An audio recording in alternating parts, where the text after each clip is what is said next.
Welcome back to another Beyond Awesome, where we talk to Beyond Awesome people, talk about Beyond Awesome topics. I'm pumped today because we're going down under, but before we go over there, how you doing, Heather? I'm doing great, Jason. What about you? I'm Beyond Awesome, Heather. Thanks for asking. So, Anthea, how are you today? How's it going in Australia? I am well. Today is Thursday. It's a 29-degree day, Celsius, not Fahrenheit. Is it Thursday today? Are you in the future? Yes. Yeah, we're in the future. So does it get better in the future? Does it get better every day?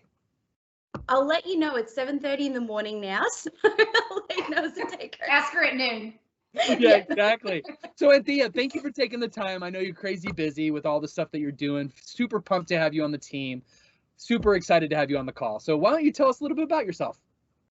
A little bit about myself. So my name is Anthea. I live in Melbourne. I'm of Indian heritage. What else about myself? I run an MSP in region, so part of the Bitdefender team, part of the Cloud and MSP team.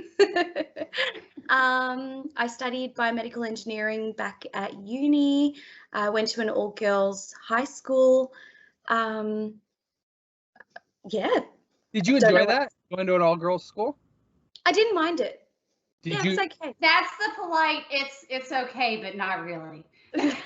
So both my daughters go to all-girls school. That's why I asked. Okay, gotcha. So they used to fight me on it because all their friends go with boys and they do the other school stuff. Now my oldest is getting to the point where she's about to graduate and she thanked me for making her go to that school. So it's like it goes around, right? So I think it's funny you brought that up. So what would be something people would be excited but also shocked to learn about you? Excited but shocked. I love a good karaoke session. Oh. I love a good jam sesh. Jam yeah, sesh. so I get very competitive as well. So when we're in a group and we've all got a mic, I need to be the loudest. It's not a nice trait, but it just happens. And I think there's something deeper there with singing, right? If I remember correctly. Oh, calling it out. Go. When I was in high school, I auditioned for The Voice in Australia. Yeah. So cool. So I tried out for very American Idol. It didn't do well. So moving on, let's not talk about that. But I will throw the gauntlet down. Next time we're together, we're going at it. Done. Karaoke. I would do something with you, but I definitely want to. You said you like to be the loudest. Yeah. I could definitely be the loudest. I'm not saying I'm going to be the best. I'm going to be the loudest. Okay, so something else that Heather and I have been asking people: what's your favorite movie of all time? Ooh, everybody has to think about it. I love it. I hate when people ask me that because I like so many movies and it's So do really I. hard to think. And it's like when people ask you about yourself, it's like you forget everything about yourself. You forget your name, where you're from, how old you are. Totally. But I think going back to when I was younger, my favorite movie of all time is probably Sound of Music. I just remember when we were younger, we would play it all the time. We would sing all the songs together as a family. It was really nice. Yeah, and I could still watch it till today. So I'm going to ask both of you guys right now. Did The Hills, the music, The Hills Are Alive, did that go in your head as soon as she said Sound of Music? Because it did for me. It didn't for Heather. Mine was Doe a Deer. I was in chorus, so we warmed up with that. So we did a whole performance around Sound of Music. All the songs. We watched the movie. We did the songs. Absolutely. I love Sound of Music. So just so you know, Anthea, I know a lot of our listeners and people that are watching this have heard this, but mine's Christmas Vacation. And the reason I came to that conclusion was I like almost every movie I watch. Let me just preface that. A+ almost every time. It pisses people off that like review movies. I'm like, no, you're looking at it different. I look at stuff just to be entertained, and for that, A+ almost every time. I just watched Godzilla and Kong. A+. Most people would go look at me and go, what? It's two big animals in the city bashing each other. It was awesome, right? But what I really had to step back and go, okay, what's a movie I watch every year? Always makes me laugh, and I always enjoy watching it. And that's that. I mean, you could put The Nightmare Before Christmas in there too, because I watch that every year. There's a whole bunch of them that I watch. Home Alone, I watch with my kids every year. But Christmas Vacation's the top. And then Heather, what was yours? I love yours too. It's a top one for me too. Shaun of the Dead. Shaun of the Dead. No, Shaun of the Dead. That wasn't an approval. That wasn't an approval face. Oh no! So you know where Anthea's list is. Yeah. Sound of Yeah. Music and Shaun of the Dead. And somewhere in between the rest of the movies. All right, well, so I'm trying to ask better and better and greater questions because Heather always gets commented on how amazing she is, but we already know that. So Heather, take it away.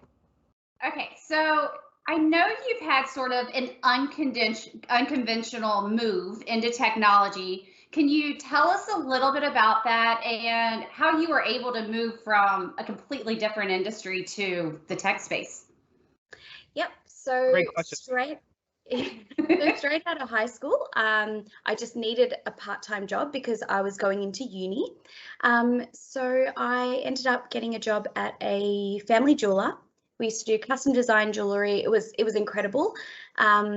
Worked very closely with all of the family members and the owner as well. And I was there for my whole entire uni life. And then after that, I did work experience in biomedical engineering. Didn't enjoy it as much just because in Australia, I think it's a bit behind. So everything that I wanted to do, I had to travel to either Japan, US, Germany, and I wasn't prepared to do that mentally, emotionally. So I stayed here and continued working at the jewelry store. Then I got poached by another jeweler and I really enjoyed it there, but then it got to a stage where I just got sick of retail and I just needed out. And my manager at the time was very encouraging. She was like, yeah, I agree. You need to be doing something different, not in retail. I'm like, thank you. I appreciate the support. And so I just knew I wanted to stay in sales because obviously I enjoy sales. And I ended up working for an integration company called Jitterbit back in 2019. And then after that, I came to Bitdefender in 2020 during COVID. Great timing. No, Yes. isn't it funny? Isn't it funny when you look back on your life and the things that people nudged you to get to the path where you are? Because I had the same thing in my life. You know, I was a technologist. A lot of people from my past know that, right? I've done the IT director thing, CTO thing, all that. But someone came along and it was a VP of sales. His name's Darren Sanders. And he actually was like, man, you should be in sales. You're way too personable to be behind a keyboard. And I thought he was like over somewhere in left field, right? But I started thinking about it and started doing business development. And little by little, that changed the trajectory of my entire career. That one comment, one day, one off day that I didn't think on a Tuesday at 4, right? So it's crazy how you should always keep your eyes and ears open for anything that could help you think and try to make those decisions. So I love that. I love that you brought that up. And my next question, I think you are an exceptional salesperson of the ones we have on the team. You're definitely at the top. And what's one sort of philosophy that you live by to help you be successful in sales and just business in general? Service is everything. So I remember when I was in jewelry, I worked very closely with the owner of the business. So he was the CEO and he basically taught me the foundations of sales. And he said, Anthea, when someone walks into the store, do not judge a book by its cover. Treat every person as if they've got $1 million to spend. I love that. Yeah, and so, and working in that, like a designer jeweler, you had to always sit down with your clients, regardless of what they were or the potential of them, the dollar value of them, you know, what they were supposed to buy. You'd always sit down with them, spend some time with them, get to know them as well on a personal level. And then, you know, whether they buy or not is a different story, but they'll always come back because they always remember how you treat them and how they felt in the store. So even till today, service is everything. And talking to any of our partners, any clients, whatever it might be, if you treat them well, they'll always come back. And they'll be happy. Yeah, I think that translates perfectly because when you sit down with someone and you want to understand, okay, they came in for a necklace, let's say, right? But you start getting to know them and start understanding the things that they really are looking for, and they're actually about to propose to someone and they didn't even think about getting a wedding ring, and there's a deal on this ring and this is really what would be good. What do they like in flowers? And I think that's exactly what we do. We care about our customers and their success, and we want to understand how we help them get there. So that is very unique. I love that Heather asked that because it's unique how you brought those two things together, but they're so symbiotic. I mean, it's so perfect. I love that. you. You are welcome. My last question for you, and it's just something I've been asking people recently. What are you looking forward to most? And what do you see as the biggest opportunity in your market? Oh, what am I looking for? Traveling, actually, because last year we were in lockdown the entire year. So I'm definitely looking forward to traveling. And biggest opportunity in our market, I'm not really sure how to answer that question. Well, I know what are you the most excited about? Like, even if it's the biggest opportunity, like some of our solutions, like EDR, standalone, MDR, or ATS, like any of those, is there something that people are talking about more than others? EDR, definitely, actually. Yeah. So it's something that it's a bit of a hot topic. Every new partner we onboard, that's the first thing they say. They're worried about ransomware. Even their clients, I think clients are starting to become a bit more educated about ransomware, which is great, and it makes life Phenomenal. a lot easier for our MSPs in particular. So helping them continue that education journey with their clients is something that I really enjoy. But EDR is a huge talking point. I completely agree, by the way. I think that every year or there's like a couple year span of like topics that are really hot topics. And I would say with the insurgence of EDR, this is becoming the new hot topic. I mean, we can go back 10 years ago, cloud was the hot topic and people didn't even really know what that meant. But, oh, are you in the cloud? I'm in the cloud. You should be in the cloud. What does that mean? I don't know. That's what they told me, I was in the cloud, right? So it's like little by little we grow, but you said something that was so profound.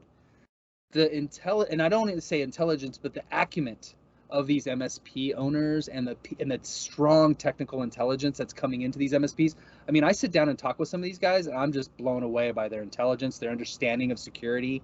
Absolutely. I mean, you go back 5, 6, 7 years ago, security was yeah, we might offer it, but now it's like, oh, it's number one priority, and then we're going to do everything else, you know, price, feature function, capability. So I love that you brought that up. That's great. That was my last question for you. Is there, before Jason closes out, what's your final thought that you want to leave somebody with? Just smile. Be nice. I love it. Yes. I said a video the other couple days ago. I said, Heather, and Heather would remember this one. I said, if my cheeks aren't hurting by the end of the day, it was a bad day, right? So I want my cheeks to be hurting every day, right? And they're hurting right now, so I've been smiling a lot today.